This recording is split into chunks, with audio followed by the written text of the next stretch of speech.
Good evening and welcome to Poland Daily. I'm Nicholas Richardson and this is the news. All the signs are that the conflict between Poland and Ukraine over grain imports can be averted. After the Russians blocked the transit of grain, Kiev is demanding the opening of EU markets. Poland is opposed, fearing the collapse of its agricultural industry. The European Union's Agricultural Commissioner, Wojciechowski, said that the European Union is ready to export almost all of Ukraine's agricultural goods via solidarity lanes.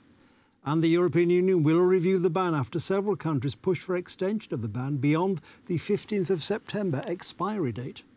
Solidarity lanes are rail and road transport connections through EU member states that border Ukraine. It is not the first time Russia uses food as a weapon. The situation is similar to the beginning of the war, Wojciechowski told reporters. Wojciechowski said 60% of Ukraine's exports were shipped via solidarity lanes and 40% via the Black Sea while the UN-backed grain deal was in operation. The collapse of the deal is expected to take a particularly heavy toll on countries in Africa that depended on deliveries by sea. The Commissioner added that the EU was looking at several initiatives from member states to come up with a joint plan to cover the additional transport costs for the export of Ukraine's agricultural goods. We are very worried about this decision, but we are not surprised. This is not the first time that Russia used the food as a weapon, and this decision is also not surprise, I think, for all of us. This is not attractive enough. The trade using the solidarity lanes by Poland, by Hungary, for example,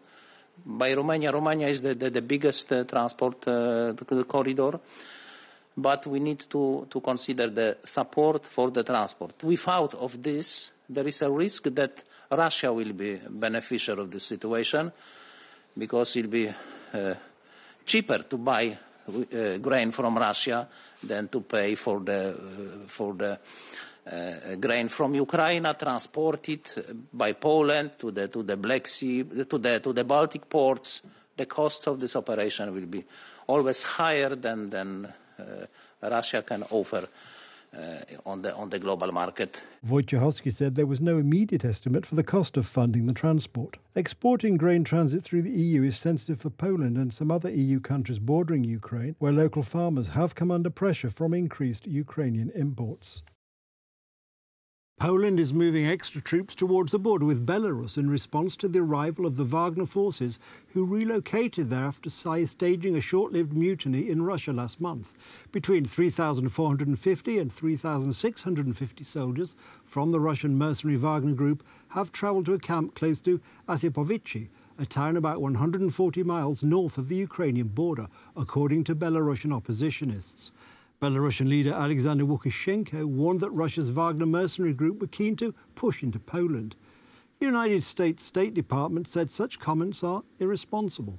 Between 3,450 and 3,650 soldiers from the Russian mercenary Wagner group have travelled to a camp close to Osipovichi, a town 140 miles north of the Ukrainian border, according to Belarusian oppositionists. Belarusian leader Alexander Lukashenko warned that Russia's Wagner mercenary group were keen to push into Poland. The US State Department said such comments were irresponsible. The Belarusian Defense Ministry has made clear over the last week that the mercenaries are providing training for Belarusian soldiers, including at training grounds close to the Polish border. The Defense Ministry said in a statement that Wagner fighters who have really been in the heat of combat are passing on valuable information and experience to our servicemen. One of the ranges is in Brest, about 3 miles from Poland's eastern border. According to claims made in a post by a senior Wagner commander, known by his nom de guerre Marks, which was republished by Wagner's Telegram channel, up to 10,000 fighters have gone or will go to Belarus, although the accuracy of that statement is difficult to verify. Warsaw said it was ready for various scenarios as the situation develops, having started to move around 1,000 of its own troops towards the border early this month. Poland's defense ministry said the borders were secure. The Kremlin tried to paint Warsaw reinforcing its border as an aggressive move, despite Moscow's invasion of Ukraine being the ultimate cause of it. The US State Department criticized as irresponsible reported comments by Belarusian leader Alexander Lukashenko that Russia's Wagner mercenary group was keen to push into Poland.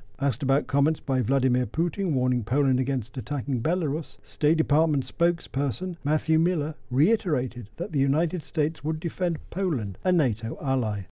I will say it is another in a series of irresponsible comments by Lukashenko. And the only thing I will reiterate, as I said about another matter earlier in this briefing, the United States will defend every inch of NATO territory. Do you see this as some kind of orchestrated campaign? How do you see those comments?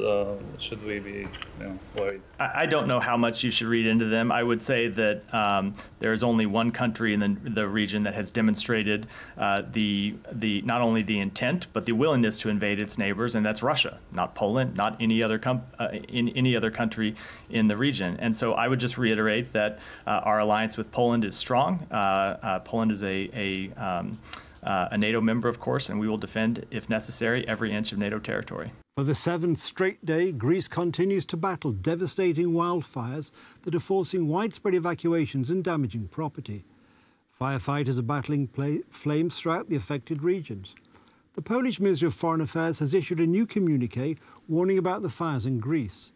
The ministry is informing tourists that flights to Poland are operating regularly and that most airlines are preparing special flights to allow early returns from holidays. Greece battled to contain wildfires on the island of Rhodes for a seventh day on Tuesday, as hundreds of tourists who had been forced to evacuate in previous days were expected to fly back home. Some 20,000 people had to leave homes and hotels in Rhodes over the weekend as the inferno that began a week ago spread and reached coastal resorts on the verdant island southeast, after charring swathes of land and damaging buildings. Polish firefighters joined forces with their Greek counterparts on Sunday to fend off a wildfire near Athens. Here they fight fires near Vilia in West Attica. Hundreds of firefighters, helped by forces from Turkey and Slovakia, battled to tame the blazes close to the villages of Gennady and Vati in the southeast of Rhodes, as the wildfires resurged in hot, windy conditions. A plane fighting wildfires in Greece clashed on Tuesday, and the Greek Prime Minister, Kyriakos Mitsotakis, warned of tough days ahead with blazes destroying homes and forcing the evacuation of thousands of tourists from the island of Rhodes. Wildfires also raged on the island of Corfu, off the west coast of Greece, and Evia Island, near the capital, Athens. Greece has seen very high temperatures in recent weeks, and the mercury was forecast to rise again through Wednesday, exceeding 44 degrees Celsius in some areas. Tourism accounts for 18% of Greece's economic output and 1 in 5 jobs. On Rhodes and many other Greek islands, reliance on tourism is even greater. A TV Republica female employee was shot with an airgun in front of the station building. The woman was not injured. Police reported that a 15-year-old boy had been questioned in relation to the shooting. Material from the case has been forwarded to the family and juvenile court, which will decide the further fate of the boy. More from Konrad Chmiola of Telewizja Republica. 6 shots from an airgun were fired at the victim. Police detained a 35-year-old man in this case who was interviewed as a witness and released. It has been established that the perpetrator is a 15-year-old boy. At our police station, we carried out a standard procedure. The minor was questioned as the perpetrator of the criminal act. He was charged with endangering a person with the immediate risk of serious bodily harm. The materials will be sent to the juvenile court, which will decide the fate of this teenager. TV Republica journalists have been insulted in the past and have even received criminal threats. We